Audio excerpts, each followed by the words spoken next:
Merhaba. Sevgili arkadaşlar, İstanbul'dan Spark yayın ekibi olarak hepinizi bir kez daha selamlıyoruz ve merhaba diyoruz yeni haftaya, yeni güne değil özür dilerim, yeni haftaya. Eee, Başlamadan önce bize başka mecralardan katılan diğer dinleyenlerimiz ya da izleyenlerimiz için Spark'tan kısaca biraz daha bahsetmek istiyorum. Spark, çatışma sonrası bölgelerde dezavantajlı gruplara eğitim ve girişimcilik desteği sağlayan uluslararası bir sivil toplum örgütüdür. Avrupa Birliği, Türkiye'deki mülteciler için oluşturduğu özel yardım programı çerçevesinde yer almaktadır ve Avrupa Birliği'nin desteğiyle Türkiye'deki 6 üniversitenin işbirliği çerçevesinde 700'den fazla geçici koruma statüsü altındaki Suriyeli ve Türk öğrencilere burs desteği sağlamaktadır. Avrupa Birliği'nin bugüne değin Suriye mülteci krizine yapmış olduğu yardım 5,3 milyar euroyu geçmiş vaziyette. Bugün de sevgili konuğumuzla Ozanser Uğurlu Bey'le diğer oturumlarda olduğu gibi Avrupa Birliği tarafından burs desteği gören öğrenciler için buluştuk. Hepinize bir kere daha merhaba diyoruz. Merhaba Ozanser Bey, hoş geldiniz. Hoş bulduk, merhabalar. Size mikrofonu tamamen bırakmadan önce birazcık izninizle sizi tanıtayım. Ozanser Uğurlu, iktisat okurken psikoloji okumaya karar veren ve Orta Doğu Teknik Üniversitesi Psikoloji bölümünden mezun olmuş bir sosyal psikolog. Kendisi daha sonra sosyal psikoloji alanında yüksek lisans ve doktorasını tamamladı. University of California Davis'te bir yıl çalıştıktan sonra ülkemize geri döndü ve pozitif psikoloji literatürüne katkı sağlamak amacıyla Mutluluk Enstitüsü'nü kurdu. Türkiye'ye dönünce üniversitelerde psikoloji bölümlerini kurdu ve yönetti. Uzun yıllardır da anlattıklarıyla sahnelerde boy gösteriyor kendisi. Kamu kuruluşları, özel şirketler, üniversiteler için sahneye çıkıyor ve binlerce insana aşk, iş ve aşk, iş ve hayatta nasıl mutlu olacaklarını anlatıyor. Hem nasıl mutlu olacaklarını, hem enerjilerini nasıl daha iyi yönetebileceklerini, performanslarını nasıl yükselteceklerinin ipuçlarını veriyor. Şimdi öğrencilerimize de bugünkü konuşmasında zor anlarda psikolojik dayanıklılık üzerinde duracak. Malum sizinle bu ortamlarda buluşuyoruz. Sebebi COVID-19. Fakat hocamızın bugün bahsedeceği şeylerle belki psikolojik dayanıklılığımızı nasıl arttıracağız, ona nasıl katkı yapacağız öğrenmiş olacağız bugün. Hoş geldiniz tekrar ve mikrofon sizin hocam. Teşekkür ediyorum Yasemin Hanımcığım. Herkese merhabalar. Ben Deniz Psikolog Doktor Ozanser Uğurlu. Spark'ın Avrupa Birliği desteğiyle gerçekleştirdiği bu programa davet edildiğim için teşekkür ederek başlamak istiyorum. Yasemin Hanım'ın da dediği gibi hayat şartları bizi bu şekilde buluşturdu. İyi ki buluştuk diyelim. Önemli olan şartlar değil, önemli olan bir araya gelmektir. Evet, zor zamanlardan geçiyoruz. Covid-19 salgını ile birlikte pek çok insan psikolojik açıdan zor zamanlar yaşıyor. Böyle birdenbire, hiç beklenmedik bir şekilde hayatımız inanılmaz bir şekilde değişti. Aslında yaşadığımız dünya her yeni gün bizi sürprizlerle karşılayan bir dünyadır. Daha açık ve net olmak gerekirse aslında hayatta başımıza ne geleceğini bilemeyiz. Pek çok şey bizim kontrolümüz altında değildir. Yani Covid-19 salgını veya ona benzer olaylar hayatımızda birdenbire ortaya çıkarlar ve büyük belirsizlikler yaratırlar. Şimdi mesela Covid-19 salgını sonrası hayatımızda ne gibi değişiklikler olacak? Hayat nasıl bir şeye dönüşecek biliyor muyuz? Ne yazık ki hayır, bilmiyoruz. Karşımızda bir sürü belirsizlik var. İşte tam da bu noktada dikkatinizi çekmek istediğim bir şey var. Eğer hayat dediğiniz şey belirsizliklerle doluysa ve yaşadığımız olaylar da hayatımızda bir sürü belirsizlik yaratıyorsa, bizim kendimizi belirsizlikler karşısında psikolojik açıdan güçlendirmemiz en akıllıca yaklaşım olmaz. Yani demeye çalıştığım şey şu: başımıza gelen şey her ne olursa olsun, biz eğer psikolojik açıdan hazır olursak, o zaman başımıza gelenler hayatımızda ne gibi değişiklik yaratırsa yaratsın sürecin psikolojik etkilerini biz yönetebiliriz. Şimdi bizi dinleyenlerden bazıları, hatta bence pek çoğu geçmiş tecrübelerime dayandırarak peki böyle bir şey mümkün mü diye meraklanmışlardır. Evet. Evet, mümkün. Yani biz eğer hayatla aramızdaki etkileşimi psikolojik açıdan nasıl yönetebileceğimizi öğrenebilirsek, kendimizi bu konuda geliştirebilirsek, o zaman hayatımızı başımıza gelenler ve onların hayatımızda yarattığı değişimler değil, hayatımızı biz yönetiriz. Peki bunun için ne yapmamız gerekiyor? Aslında bahsettiğim şey çok karmaşık bir şey değil. Düşüncelerimizi yönetebilirsek, hayat dediğimiz süreçte başımıza gelenlerin psikolojik etkilerini de yönetebiliriz. Peki neden düşüncelerimiz bu kadar önemli? Çünkü psikoloji bilimi yaptığı çalışmalarla şunu net bir şekilde ortaya koymuş durumda. Herkes aynı olayı yaşar. Mesela Covid-19. Hepimiz aynı tehlikenin içine sürükledi. Hastalanma riski, ölüm riski, değişen yaşam koşulları, maddi manevi kayıp gibi durumlar söz konusu ama yaşanan bu trajik olay psikolojik açıdan bazılarımızı olumsuz yönde etkiledi, bazılarımızı etkilemedi. Çünkü bakın, herkes aynı olayları yaşar ama hepimiz yaşananları farklı yorumlarız ve yorumlarken düşüncelerimizi kullanırız. O yüzden psikoloji bilimi bize diyor ki düşüncelerinizi yönetirseniz o zaman başınıza gelen olayların psikolojik etkilerini de yönetebilirsiniz. İnsanlara bunu söylediğimde genelde büyük çoğunluğu şaşkın bir yüz ifadesi takınıyorlar. Çünkü böyle bir bilgi onları sadece şaşırtmıyor Yasemin Hanım, şok ediyor. Çünkü tüm hayatları gözlerinin önünden geçiyor ve kendi kendilerine şunu söylüyorlar. Eğer psikolojik açıdan güçlü olmak için tek yapmam gereken düşüncelerimi yönetmekse ben neden bugüne kadar bir sürü acı çektim? Çünkü hayat üzerimize geldiğinde eğer süreci psikolojik açıdan yönetemezsek çektiğimiz acılar katlanarak büyür. Hatta bize kalıcı psikolojik zararlar bile verebilir. İnsanın düşüncelerini yönetmeyi öğrenmesi bu anlamda çok önemliyken ne yazık ki hayatın hiçbir alanında bu bize öğretilmiyor. Çünkü insanlık eğitim sisteminin içerisine dil bilgisi, matematik, coğrafya, biyoloji, fizik koymuş ama kişinin psikolojisini nasıl yönetebileceğini öğreten bir ders koymamış. Maalesef. Evet. İşin ilginç yanı bu tüm dünyada böyle, biliyor musunuz? Yani bu gibi dersler ne Avrupa kıtasında, ne Amerika kıtasında, ne Asya'da, ne Afrika kıtasında mevcut değil. Hiçbir yerde değil. Doğru Evet. söylüyorsunuz. Evet. Dolayısıyla insanlar kendi psikolojileri ile ilgili bilgi eksikliği konusunda bence kurban konumundalar. Çünkü onlara bu bilgi öğretilmiyor. Hatta insanın kendi psikolojisini nasıl yönetebileceğini öğrenmesinin ne kadar önemli olduğu bile insanlara söylenmiyor. Ki gidip bu konuda kendilerini geliştirip Yardım alabilsinler. Hı. motive olsunlar, yardım alsınlar, okusunlar, öğrensinler. O yüzden kimse psikoloji bilimini dikkate almıyor. Oysa ki bakın, çok net bilim şunu söylüyor. Düşüncelerimizi, duygularımızı ve davranışlarımızı nasıl yöneteceğimizi öğrenmek bizi hayat karşısında güçlendirecektir. Düşüncelerimize geri dönecek olursak, yani düşüncelerimizin hayatımızdaki yeri ve önemine bakacak olursak, bunu bir örnekle açıklayalım isterseniz. Diyelim ki eve geldiniz. İşten, okuldan döndünüz ya da bir şeyiniz vardı, meşguliyetiniz vardı, evin dışındaydınız. Açsınız, yorgunsunuz ve bir gece önceden de kalan yemekler var. Onları da ısıtıp yemeyi düşünüyorsunuz. Eve geldiniz, buzdolabını açıyorsunuz, bakıyorsunuz, yemekler ortada yok. Hepsi bitmiş gitmiş. Evde birlikte yaşadığınız kişi, bu kişi sevgiliniz, eşiniz, kardeşiniz, arkadaşınız, çocuğunuz, anneniz ya da babanız olabilir. Sizi hesaba katmadan her şeyi yemiş bitirmişler. Şimdi bu gibi bir olaya çoğumuzun vereceği ilk tepki ne olur sizce? Öfkelenirsiniz ya da üzülürsünüz. Ya da hem öfkelenir hem üzülürsünüz. Şimdi yaşananlara yakından bakalım, analiz edelim. Ortada nasıl bir manzara var? Eve geldiniz, yemek yok, üzüldünüz, öfkelendiniz. Şimdi yaşadığımız olayların beynimizdeki işleyişinin şu şekilde olduğunu sanıyoruz. Olaylar duygulara yol açarlar. Oysa ki olaylar doğrudan duygulara yol açmaz. Olaylarla duygular arasında düşüncelerimiz vardır.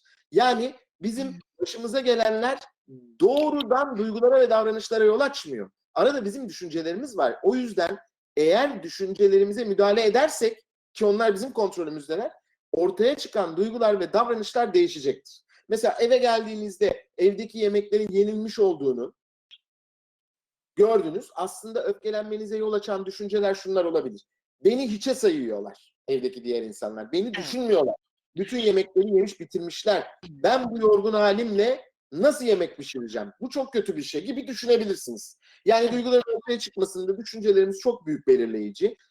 Eğer siz evde yemek olmadığını gördüğünüzde evdeki insanlara yemekler ne oldu diye sorup cevap almayı beklerseniz o zaman düşünceleriniz değişebilir. Dolayısıyla mesela yemekler bozuldu o yüzden çöpe attık derlerse o zaman diyeceksiniz ki o insanlar size iyilik yapmışlar. Sizi zehirlenmekten kurtarmışlar. Bunu öğrenirsiniz ve kendinizi kötü hissetmez de iyi hissedersiniz. Bizim için düşünceler çok önemli. Psikoloji biliminde eğer biz başımıza gelenleri yöneteceksek düşüncelerimiz, kendi kontrolümüz altında olan düşüncelerimiz bizim için çok önemli.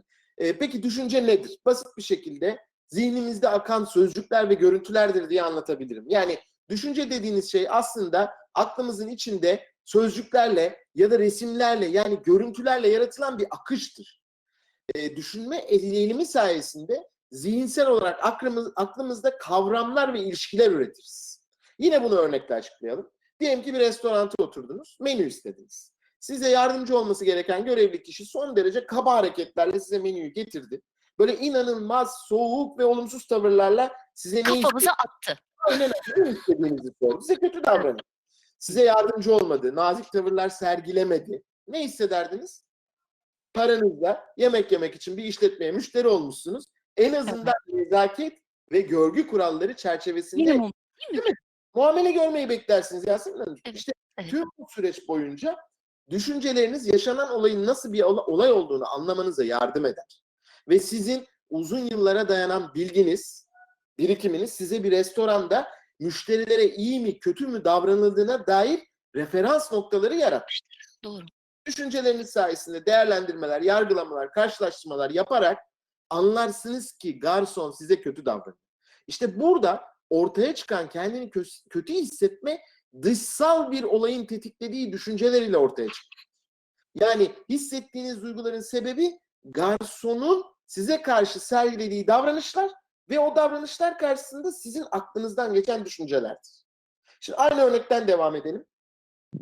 Restoranda size kötü davranıldı. Size kötü davranan kişinin kötü tavrına karşı hiçbir şey söylemediniz. Siparişinizi verdiniz. Bir sürü insan böyle yapıyor çünkü. Mutsuz bir şekilde yemek yediniz ve sonra hesabı ödeyip eve döndünüz. Ve bütün gece neden o garsonu şikayet etmedim diye Kullandınız. evet, Evet. yani kendinizi suçladınız.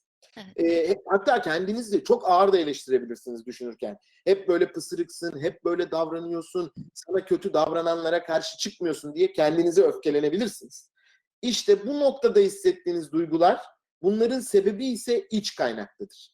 Çünkü yaşadığınız bir olaydan yola çıkarak kendiniz hakkında ve olay hakkında geliştirdiğiniz düşünceler aracılığıyla ortaya çıkmışlardır. Yani burada iki tür düşünce var. Birisi dışsal sebeplerle, birisi içsel sebeplerle ortaya çıkıyor bu düşünceler. Bu Şimdi, ayrım çok önemli aslında hocam. tabii, Yani konuşmanıza buradan girmiş olmanız ne güzel. Yani içeriden kaynaklı düşüncenin oluşumuyla öbürü arasında.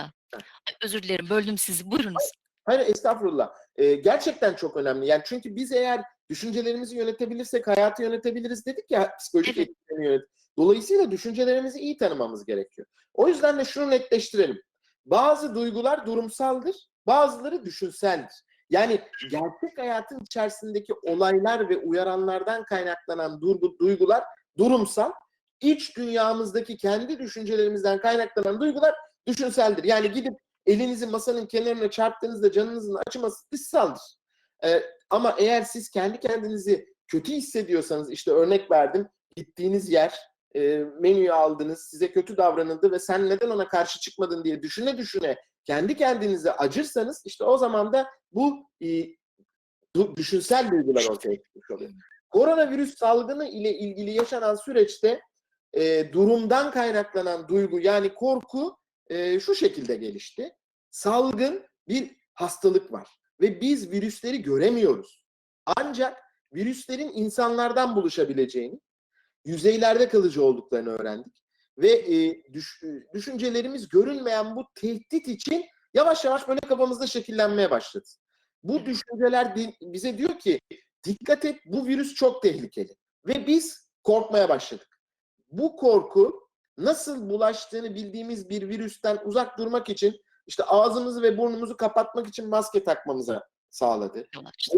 Dokunduğumuz yüzeylerden sonra elimize bulaşmaması için eldiven taktık ya da ellerimizin hijyenine dikkat edip yıkadık. İnsanlardan bulaştığı için sosyal mesafemizi korumaya ve gönüllü karantinaya uygun davrandık. Şimdi tüm bunlar durumsal bir korkunun sonuçları olarak ortaya çıktı. Ve gerçeklere dayandığı için çok işe yarar sonuçlar üretti. Ne yaptık? Kendimizi koruma altına almış olduk. Burada gerçekten durumsal bir tehdit vardı. Korktuk ve önlem aldık. Diğer taraftan eğer oturup virüs ve salgın hakkında düşünüp virüsün mutlaka bize bulaşacağını ve bizi hasta edeceğini düşünüp durursak, virüsün hayatımızı geri dönüşü olmayacak şekilde değiştireceğini ve her şeyin kötüye gideceğini düşünürsek, virüsün çaresinin bulunamayacağını, aşısının, ilacının geliştirilemeyeceğini düşünürsek ve sonunda kaygılanıp paniğe kapılıp çaresizliğe sürüklenirsek, işte bu süreç düşüncelerimiz aracılığı ile duygular hissetmemize yol açan süreçtir. Ve bize yarar sağlamaz. Aksine bize zarar verir. Evet, evet. Ee, Burada hocam Covid ile ilgili veya salgının geneliyle ilgili bilgi ve o bilginin demin sizin bahsettiğiniz gibi gerçeklere dayanması, yani empirik olması, bilimsel bilgi parçası olması korkuyu arttırdı sanki. Ama elden gelen bir şey yok. Bilgi orada duruyor ve korkuyu yönetmek bize kalıyor sanırım. Şimdi Yasemin Hanım, bilim insanları konuştuğunda ve bize bilimin yol gösterici bulgularıyla anlattıklarında korkmamız gerekiyor zaten. Onda hiçbir problem yok. Doğru. Tabii Evet. korkacaksınız ki önlem alasınız Yasemin Hanım. Eğer Doğru. korkmazsanız o zaman karantinaya uymamaya başlıyorsunuz. Aman bu virüs bana bulaşmaz Bana diyorsunuz. bulaşmaz. Evet, elinizi yıkamıyor olabilir, maske takmıyor olabilirsiniz. Bakın bugün 15 şehirde, 16 şehirde sokağa çıkma yasağı var. Akşam açın haberleri, kaç kişi bu yasağı delmiş. Ve sebepleri neler? Şaka gibi. Yani dolayısıyla bizim gerçekten korkmamız ve önlem almamız gerekiyor durumsal. Ama bir de biz bunu düşüncelerimizle yarattığımız korkunç bir tablo olursa, hani virüsün durdurulamayacağı gerçek değil. Virüs baştan sona hayatımızda alt üst etmedi. Sadece bazı değişikliklere yol açtı. Evet, Yani evet. bu salgın önlenebilir sorunlar yaratıyor. Ama Evet. sizin kafanızda öyle düşünceler yaratırsınız ki siz böyle her şey çok kötü derseniz onları gerçek sanmaya başlarsınız ve sorunlar artık ne yazık ki psikolojik problemlere dönüşebilir. Şimdi bakın, düşünebilmek bizi diğer hayvanlardan farklı bir noktaya getirdi. İnsanın düşünebilme becerisi bütün etrafımızda gördüğünüz tüm medeniyeti geliştiren çok önemli bir araç. Evet. Eğer düşünemeseydik teknolojik açıdan bu kadar ilerleyemezdik. Ancak diğer taraftan düşünebilmek bize pek çok yük getirdi. Çünkü gerçek dünyada sebebi ya da kaynağı olmadığı halde sadece kafamızın içindeki bir takım düşünceler sayesinde iç dünyamızda duygular oluşturabiliyoruz. Mesela hayvanlarda sistem böyle çalışmıyor. Onlar için uyaranlar ve olaylar var. Ardından beyinlerinde o uyaran ve olaylara tepki olarak duygular ortaya çıkıyor. Yani hayvanlar için duygusal tepkiler sadece dış dünya ile sınırlı. Yani bir kedi ya da köpek sahibim bugün yemeğimi geç verdi, acaba beni artık sevmiyor mu diye düşünüp durmaz yani. Ve bundan dolayı da üzülmez. Olsa ne yapar? Kedisi köpeği olanlar çok iyi bilir. Gelir, havlar, miyavlar, bana yemek ver der. Evet, evet. Ama oturup da düşünmez yani, eyvah sahibim beni sevmiyor mu, ne olacak diye. Şimdi bizi insan yapan ve hayatımızda yani bugünkü noktaya da taşıyan aslında düşünebilme becerimiz aynı zamanda bize zarar verebilecek bir özelliğe sahip. Bunu yine hayvanlar üzerinden anlatalım. Bir örneğimiz olsun. Bir zebra düşün. Afrika'nın sıcağında yaşıyor ve bir gün su içmek için su birikintisine gidiyor. Ve orada da bir tuzak kurmuş bir aslanın saldırısına uğruyor. Ve zebra son derece zorlu bir mücadelenin ardından kendisini aslandan kurtarıyor. Zebra'nın yaşadıklarına baktığımızda aslında son derece travmatik bir süreç olduğunu görürüz. Çünkü yani bir yırtıcı hayvanın saldırısına uğruyor, hayatını kaybedebilirdi. Eğer zebra düşünebilen bir canlı olsaydı, hayatının geri kalanında bu olay, hayatının geri kalanında bir daha su bile içmeye gitmeyebilirdi. Evet. Her hatırladığında düşünsenize kendini kötü Benim hisseder. böyle yerlerde ne işim var Tabii. diyebilirdi. Yani ama hatta bir şey söyleyeyim. Bu olayı düşündükçe stres seviyesi yükselir ve bu kronik stres yüzünden de mide, kalp ve tansiyon sorunları yaşayabilir. Çünkü yüksek kronik stres bizde böyle bir takım psikolojik şeyler, etkileri olduğu gibi fiziksel olarak da Fiziksel. sağlığımızı bozabilir. Zebra düşünebilen bir canlı olmadığı için ertesi gün yine saldırıya uğradığı bölgeye su içmeye gidecek Yasemin Hanım. Sanki bir gün önce yaşananlar hiç olmamış gibi davranacak. Çünkü zebralar düşünemezler. O yüzden de düşünceleriyle duygularına tutunmazlar.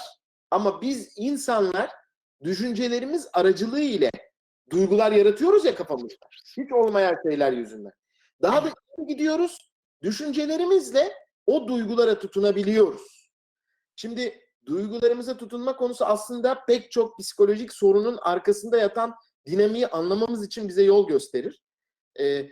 Duygularımız aslında yaşanan olayın büyüklüğüne ve etkisine bağlı olarak çok hızlı bir şekilde ortaya çıkarlar. Ve kaybolurlar. Çünkü duygular birer araçtırlar. Bizi harekete geçirirler.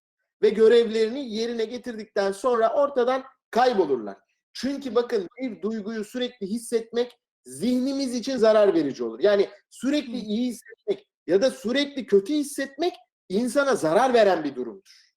Zaten bizim beynimiz adına homeostasis dediğimiz bir sistem sayesinde bizi sürekli aynı duyguları hissetmekten alıkoyar. Yani siz kendinizi iyi hissedersiniz, sizi böyle düşürür. Sıfır civarlarına getirir. Kendinizi kötü hissedersiniz, eksiye düşersiniz. Sonra sizin yine kendinizi böyle biraz daha hissetmenizi sağlar ve Bizi dengeler. korur yani. Tabii ki sıfırda kalmaya çalışır beynimiz. Evet. Duygusal açıdan. Ama biz düşünebilen canlılar olarak düşüncelerimizle duygularımıza tutunuruz. Bakın örnek vereyim. Üzüntü. Her an herkes her an her dakika üzülebilir herhangi bir sebepten dolayı. Fakat üzüntü bir şeye bir şeyi kaybettiğinizde ya da ulaşamadığınızda ortaya çıkar. Ve üzüldükten sonra Yasemin Hanımcığım şu kadar bakın bu kadar bir süre üzülürsünüz sonra geçer gider. Ama biz düşüncelerimizle o duyguya tutunuyoruz. Ve üzüntüye tutunmaya başladığınızda bir süre sonra duygu durumunuz hüzünlü olur. Ve siz o hüzne tutunmaya devam ederseniz düşüncelerinizle bütün tutum ve davranışlarınız karamsarlaşmaya başlar. Bu da eğer devam ederse bizim adına depresyon dediğimiz psikolojik rahatsızlığa kadar gidebilir. Bakın, Ve bu rahatsızlık da başka mecralardan kendine başka yollar bulup yani fizyolojik olarak da karşımıza sıkıntılar çıkartabilir diye bir önceki söylediklerinize ekliyorum hocam. aynen doğru haklısınız. Mesela öfkeyi verelim. Şimdi öfkelenirsiniz. Öfke ne zaman ortaya çıkar? Engellendiğinizde. Bir hedefiniz vardır, bir şey yapmaya çalışıyorsunuzdur. Mesela bankada kuyrukta sırada bekliyorsunuzdur. Birisi kuyruğa girer aradan sizi engeller. Siz orada bekliyorsunuz çünkü araya girmiştir. Ona öfkelenirsiniz. Evet. Öfke çok önemli bir duygu. Bizi harekete geçiren bir duygu. Adaletsizlik ve haksızlıklara karşı kendimizi savunmak için geliştirdiğimiz bir duygu. Ama öfke ortaya hop bitti gitti. Ama biz işte o öfkeye düşüncelerimizle bir tutunuyoruz Yasemin Hanım. Sonra duygu durumumuz asabiye. Tutundukça tutum ve davranışlarımız düşmanca olmaya başlıyor ve sonunda ortaya şiddet çıkıyor. Ve şiddetten kastım burada bir insanın bir başka insana uyguladığı psikolojik ya da fiziksel şiddetten öte kişinin kendi kendisine uygulayabildiği fiziksel ve psikolojik şiddet de var. Yani aslında öfkelendin ve başkasına şiddet uyguladığın gibi algılamamak lazım. İnsan öfkelenir, öfkesine tutundukça bazen kendisine de şiddet uygulayabilir. Evet. Evet. Gelelim mesela korkuya. Şu anda Covid-19'dan kaynaklı bu travmatik bir yaşantı olduğu için korkularla ilgili, korku duygusuyla ilgili çok büyük sıkıntılar yaşıyoruz. Korkularımız bir tehdit olduğunda, hayatımızı bir şey tehdit ettiğinde korkarız ve çok önemli bir duygudur korku. Korku bizi hayatta tutmaya çalışan bir duygu. O yüzden ona değer vermek gerekir. Sizi bir şey Evet. korkutuyorsa çok dikkatli olmanız gerekiyordur. Çünkü beynin size şu sinyali gönderiyordur. Aman ha, hayatınıza kasteden, varlığınıza kasteden bir şey var. Var. Evet. Ama korku oluşur, işlevini yerine getirdikten sonra, etraftaki tehdit algıladıktan sonra kaybolması gerekirken biz düşünebilen canlılar olarak tutunuruz o korkuya. Ve o zaman ortaya kaygılar, endişeler çıkar. Ve tutunmaya devam edersek hayata karşı tutum ve davranışlarımız çaresizliğe doğru sürüklenir.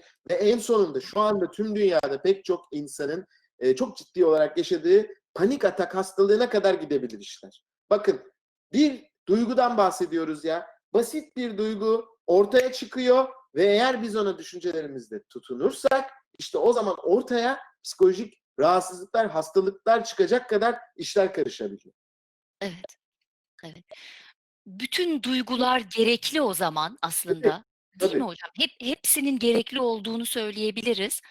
Evet, Fakat, bu konuşmada da sizin bize anlatmaya çalıştığınız gibi onları yönetmek, düşüncemize tutunmalarını engellemenin bir yolunu bulmak evet, gerekiyor evet. galiba. Ya, o kadar güzel ifade ettiniz ki burada psikolojik sorun yaratacak sorunlu bir alan var. Hayat, kendimiz ve diğerleriyle ilgili anlamlandırma, değerlendirme, karşılaştırma ve yargılama yaparken e, neden düşüncelerimiz, duygularımıza tutunuyor biliyor musunuz? Çünkü düşüncelerimizdeki bazı çarpıtmalardan kaynaklanıyor bunlar. Şimdi Hımm. bizi dinleyen insanlara da önerimiz olsun. Bu konuyu daha iyi araştırmak için bilişsel davranışçı terapiye bakmak gerekiyor. Bilişsel davranışçı terapi kuramı insanların yaygın olarak bilişsel çarpıtmalar yaptığını, düşüncelerini çarpıttığını ortaya çıkartmış ve bilişsel davranışçı kuram bu bilişsel çarpıtmaları böyle belli başlıklar altında toplamış ve depresyon, panik atak, kaygı bozukluğu, işte fobiler gibi Evet, sorunların ortaya çıkmasında bu bilişsel çarpıtmaların ne gibi rolleri olduğunu da çalışmış. Yani ilginç. bunlar Evet, çalışmalar. çok güzel. Evet, Evet. bilişsel çalışmalara örnek verelim bir tane. Ya hep ya hiç tarzı düşünme vardır mesela. Şimdi kişi olaylara, kendisine ya da diğerlerine dair anlamlandırma sürecinde, bizim beynimiz çünkü anlamlandırmak istiyor hayatı, başına gelenleri. Onun içinde değerlendirme, karşılaştırma ve yargılamalar yapıyor. Ya öyledir ya böyledir şeklinde böyle uç noktalarda düşünürse bu bilişsel bir çarpıtmadır. Çünkü neden? Hayatta hiçbir şey siyah ve beyaz gibi böyle mutlak değildir. Mesela değerlendirmelerde bulunurken kendinize ya hep ya hiç yaklaşımı ile bakarsanız ve en ufak bir başarısızlığınızda kendinizi tümden beceriksiz, başarısız olarak nitelendirirseniz bu aslında bilişsel bir çarpıtmadır. Çünkü insan bir şey başaramadı diye tamamen başarısız, Başarısız beceriksiz değildir. olamaz. Çünkü hayat süregelen bir akışa sahiptir. Ve insan çok katmanlı bir canlıdır. Bir şeyi başaramaması, hiçbir şeyi başaramayacağı anlamına gelmez. Bir şeyi başaramamış olması kişinin değerini de düşürmez. Çünkü insan nasıl anlatalım onu? Bir heykel gibi katı değildir. Doğru, doğru. İnsan bir nehir gibidir Yasemin Hanım. Evet, Akışkandır, değişkendir ve evet. birçok şeyin toplamıdır. Bir sınavdan geçemediniz, bir dersi başaramadınız diye yaşanan bir kriz nedeniyle sorun yaşadınız diye tamamen güçsüz, beceriksiz, başarısız bir insan olamazsınız, olmazsınız. Bakın, Hatta bazen yeterli veya geçerli sebepler olmaksızın da başarısız olunabilir. Yani çünkü o da hayatın bir parçası, değil mi aynen, hocam? aynen, Hani böyle biraz dizi film lafı gibi olacak ama hiç kimse her gün aynı güzel değil, asla. değil mi? Hiç, hiç kimse, hiçbirimiz her gün aynı güzel ya da her gün aynı çirkin değiliz. Çünkü heykel değiliz. Sizin Kesinlikle, dediğiniz gibi. kesinlikle katı değiliz. Bakın, Evet. bilişsel çarpıtmalar tehlikeli olabilir. Bilişsel Hı. çarpıtmalar yüzünden kişi kendisini iyi, kötü, siz söylediniz güzel, çirkin, başarılı, başarısız, yeterli, yetersiz, güçlü, güçsüz, dayanıklı, dayanıksız gibi etiketlemeler sonucunda hayatı boyu kendisini hak etmediği bir pozisyona mahkum edebilir. Ve bu yüzden bütün hayatı boyunca hak etmediği bir mutsuzluk, verimsizlik, atalet, çaresizlik ve umutsuzluk içerisinde yaşayıp gidebilir. Bu ne kadar kötü bir şey, düşünsenize. Böyle Kendinizi ömürler var. tabii Va ki çok var ya. Çok var, çok Çok var. Evet. bir etiketi kendinize yapıştırıyorsunuz ve sonsuza kadar o etiketle hiç hak etmediğiniz bir hayat yaşıyorsunuz. Çok tehlikelidir bilişsel çarpıtmalar. Çok tehlikeli sonuçlar doğurabilir. Mesela diğer bir bilişsel çarpıtma, bunlara örnek vermeyi çok istiyorum. Çünkü çok insanlar yapıyorlar. Kendilerini gözden geçirsinler bunları yapıyor muyuz diye. Bir diğer bilişsel çarpıtma da mesela aşırı genelleme yapmadır. Bu çarpıtmada da hayat, kendimiz ve diğerleri hakkında yaptığımız bu anlamlandırma sürecinde tek bir olumsuz olayı asla sonu gelmeyecek bir yenilgi, sonu gelmeyecek bir olumsuzluk olarak kabul etmemize yol açabilir. Aşırı genelleme yapmak. Mesela hayat bize kötü davranmıştır. Kontrolümüzde olmayan bir aksilik, büyük bir kırılma noktası yaşamışızdır. Evet, bu kırılma ve kötü olay hayatımızı alt üst etmiş olabilir. Ama hayatınızda hep aynı şeyin olacağı, hayatınızın asla iyiye gitmeyeceği anlamına gelmez mi? Her zaman hayat kötü olmaz. Her zaman hayatta kötü şeyler de olmaz. Asla düzelmeyecek, asla hiçbir şey iyi olmayacak tarzı cümleler, yani aşırı genellemeler gerçeği yansıtmaz. Neden? Çünkü hayat hep aynı örüntüleri tekrarlayan bir olgu değil. Öyle olsaydı bakın, hayat bundan binlerce yıl önce bir kere kötü gittiğinde hiçbir şey düzelmezdi. Ama Evet. öyle olmamıştır. Tarihe baktığınız zaman dünyada bir sürü kötü şey olduğunu ama her defasında iyi şeyler Ortanın olduğunu içinden görüyoruz. çıkıldığını. Evet, evet. Ozanser Bey, sizin gibi böyle çok güzel bir hocam vardı benim ve ondan öğrendiğim küçük bir laf var.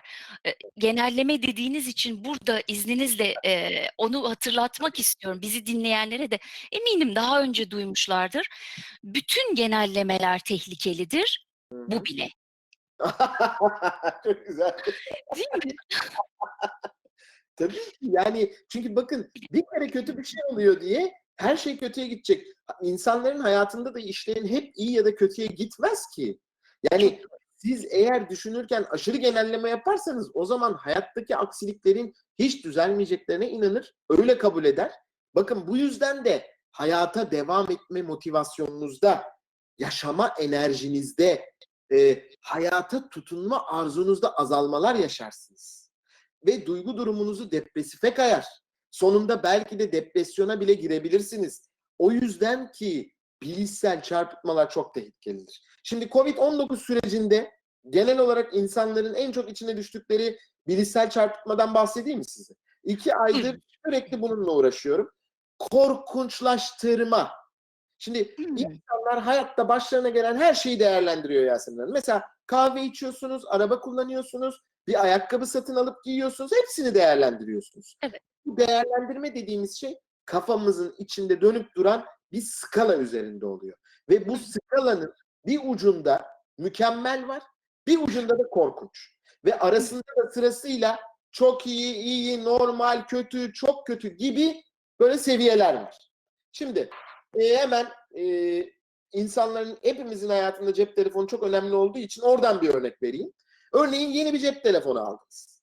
2 gün geçmedi, birdenbire yeni cep telefonunu yere düşürdünüz, ekranı da kırıldı. Şimdi onca para verdiniz, uğraştınız ve yeni telefonunuzun ekranı kırıldı. Şimdi bu olayı değerlendirme skalasında nereye koyardınız diye insanlara soruyorum. Yeni aldığınız telefonun ekranı kırıldı ve ne olur? Bir sürü insan bunu korkunç diye işaretliyor. Ve kendini böyle yerden... Gençler değil mi? Evet. Hepsi gençler hocam. Yok yok ya. Yasemin Hanım, yaşlı, genç, Bizim eğitimli. yaşlılar da. Evet. Evet. Niye biliyor musunuz? Çünkü yani diyor ki adam, ben böyle bir şey yaşamamam gerekiyordu. Nasıl Evet. olur? Nasıl Evet. telefonum düşer? Ya evet, ekranın kırılması kötü bir şey ama korkunç bir şey değil. Yani hayatta başımıza gelenleri değerlendirirken herkes her olayı kendince değerlendirme skalası üzerinde farklı bir yere koyar. Bunu kabul ederim. Ve bazıları bunu yaparken skalanın en uç noktalarını, korkunç kısmını seçebilir. Evet, yaşadığı şey ona korkunç gelmiştir. Ama bu sağlıklı bir yaklaşım değildir Yasemin Hanım. Çünkü e, yani şunu da bir anlaşalım. Başınıza gelen kötü bir şeyi değerlendirirken skalada onu doğru yere koymamız gerek. Yani evet, Çok insanın cep haklısın. telefonunun yere düşüp kırılması kötü bir şey. Ben buna iyi bir şey değil demiyorum. Muhakkak. Evet, Muhakkak.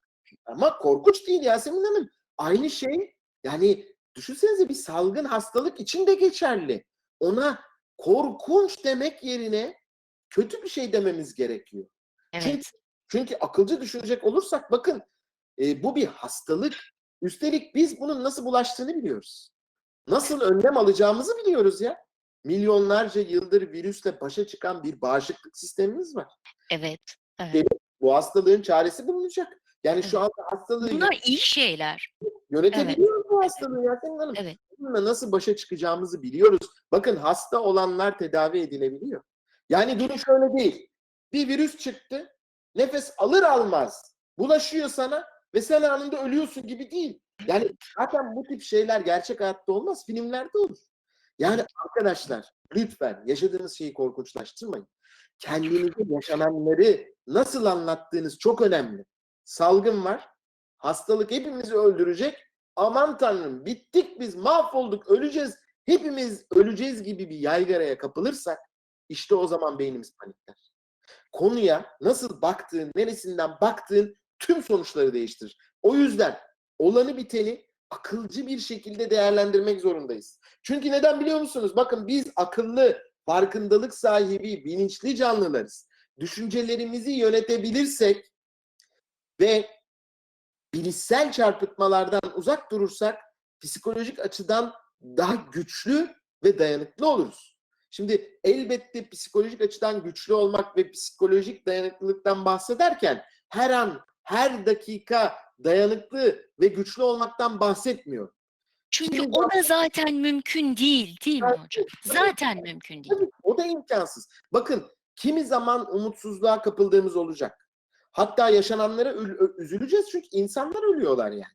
Ve şu üzüntümüzü, bakın, üzüntümüzü dışa vurup ağlayabiliriz, ağlayacağız. Çaresizlik hissettiğimiz olacak. Kimseden bugünlerde böyle çelik gibi dayanıklı olmasını beklemiyor. Ama yıkılmamak, yerle yeksan olmamak gerekiyor. Üzüldünüz, kendinizi kötü hissettiniz. Duygunuzu yaşayın, isyan edin, öfkelenin ama duygularınıza tutunmayın. Aklınızı dağıtacak ve size kendinizi iyi hissettirecek şeyler yapın. Sonrasında tekrar akılcı düşünmeye ve akılcı yaşamaya devam edecek gücü toplayıp yolunuza devam edin. Çünkü vazgeçmek yok. Vazgeçmek demek yenilgiyi kabul etmek demektir. Ve baktınız olmuyor, başa çıkamıyorsunuz, duygusal iniş çıkışlarınız durmak bilmiyor, o zaman yardım istemeliyiz. Bir psikiyatrist ya da psikolog ile görüşmeli ve terapiye başlamalıyız. O yüzden yardım istemekten de çekinmemek gerekiyor. Ne yapacağız? Kendimizi yüksek tutacağız. Umutsuzluğa kapılmak yok. Bugüne kadar nasıl hayat içerisinde mücadele ettiysek, nasıl bugünlere geldiysek yine aynısını yapabiliriz. Yolumuza devam edeceğiz. Geriye düşmeyeceğiz. Mücadele etmenin gerektiğini, zaman zaman yıkılsak da yenilmeyeceğimizi, bugünleri en sağlıklı şekilde atlatacağımızı kendimize söylememiz ve buna inanmamız gerekiyor. Çünkü insan inanırsa Yasemin Hanım neler yapabileceğini biliyoruz. Bunun Evet. için size örnek hikayeler anlatmama gerek yok. İnsan mücadele varlığıdır. Son sözüm bu olsun. İnsan mücadele varlığıdır. Mücadeleden vazgeçmediğiniz sürece psikolojik olarak dayanıklı olursunuz. Hocam ağzınıza sağlık. Ama sizi bırakmıyorum çünkü bazı sorularımız var. Tamam. Hemen öğrencilerimizden gelen bir ilk Hayır. soruyla size onu ileteyim. Düşüncelerinizi kontrol edebilirseniz başınıza gelecek psikolojik süreçleri de yönetirsiniz dediniz hocam. Peki düşünce kontrolü nasıl olacak diye sormuş bir arkadaşımız. Bir sürü yöntemi var. Bunlardan bir tanesini anlatayım. Diyelim ki siz insanlara Türkiye'yi tanıtmak istiyorsunuz. İnsanlara Türkiye'yi tanıtmak istiyorsunuz. Anadolu kültürünü anlatmak istiyorsunuz. Bunun için ne yaparsınız? Oturursunuz, anlatırsınız. Türkiye şöyle bir ülke, Anadolu böyle bir ülke. Onun yerine Yasemin Hanımcığım 5 tane, 10 tane fotoğraf gösterseniz Türkiye'yi anlatan her şey çok daha güzel olur. Yani çünkü biz fotoğraf, video gibi şey, görseller bize daha büyük bilgi sağlayıcılar. Bilgi sağlar. Tabii ki. O zaman biz duygularımızın fotoğrafını çekeceğiz. Ve o esnada ne düşündüğümüzün de fotoğrafını çekeceğiz. Ben bunu şöyle anlatıyorum genelde insanlara. Günde 5 kere hissettiğiniz duyguyu not alın kağıt kalemle. Ne hissettim? Korku. Neden bunu hissettim? Ne düşündüm de hissettim? Hemen orada altında zaten çıkacaktır. Çünkü insan dediğin canlının bilinçli, farkındalığı olan akıllı bir canlı olduğunu söyledim ya. Zaten biz bunu yapıyoruz. Kendiliğinden. Evet. Yani eğer biz o notları alırsak bahsettiğiniz yöntemle o zaten kendi kendine açacak gibi görünüyor. Yanılıyor muyum hocam? Peki Yasemin Hanımcığım, düşünsenize. Şu an kendimi korkmuş hissediyorum, panik hissediyorum. Sebep ne? İşte yaklaşan bir sınavım var. Ya da iş yerinde teslim etmem gereken bir rapor Proje var. var. Hemen onun altında peki Allah Allah ya bir sorumluluğum var. Ha, sınav. Sınavdan kalırsam hayatım mahvolur. Hop, yakaladık. Hiçbir sınav bir insanın kalırsa hayatını mahvetmez. Bahsetmez. Affetmez. Demek ki siz aşırı bir genelleme yapmışsınız. Ya da işte çok korkuyorum, hayatımız eskisi gibi olmayacak mı? Neden? Hayatımız neden? Alt üst olmadı. Bir şeyler değişecek ve şu an güvenli limanlarımızda bekliyoruz. Yarın hayatımız virüsün etkisi geçtiğinde tekrar eskisine dönecek. Demek ki burada korkunçlaştırıyorsun. Şimdi düşünceleri değiştirebilmek ve yönetebilmek için önce düşünceyi tespit etmemiz gerekiyor. Ve o düşünce çarpıtmasını nerede yaptığımızı bulmamız gerekiyor. Bunun için kişinin kendi psikolojik durumunun fotoğrafını çekmesi gerekiyor Yasemin Hanım. Evet, evet. Bir başka sorumuz var hocam. O da şu yönde.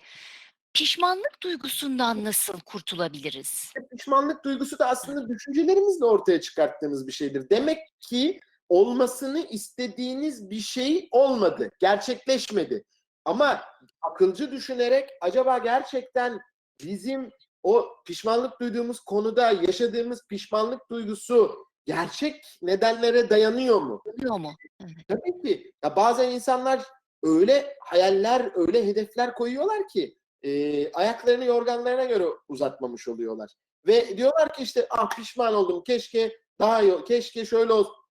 Belki senin koyduğun hedefle ilgili bir problem var. Hedef gerçekçi değil. Senin hayatının sınırları, becerilerin içerisinde değil. Şimdi ben kalksam uçmak istiyorum desem, kanat çırpsam uçabilir miyim? Yasemin Hanımcığım, uçamam. Bende o yetenek ve beceri yok, kanat yok. Dolayısıyla yani ne veya yanlış bir şey hata yaptım. Kendini affetme, başka insanlardan af dileme, aksilikleri ve yanlışları kabul etme gibi bir sürü psikolojik müdahale aracımız var elimizde. Dolayısıyla pişmanlık duygusu üzerine çalışılırsa kurtarılabilecek bir şeydir. Teşekkür ediyorum hocam. Bir sorumuz da şöyle. Korkularımızı yenmek için bazı tavsiyeleriniz olabilir mi? Nelerdir? Tabii ki çok basit. Yine aynı şeyi yapmamız gerekiyor. Yasemin Hanımcığım, korkunun altında yatan düşünceyi ortaya çıkartmamız gerekiyor.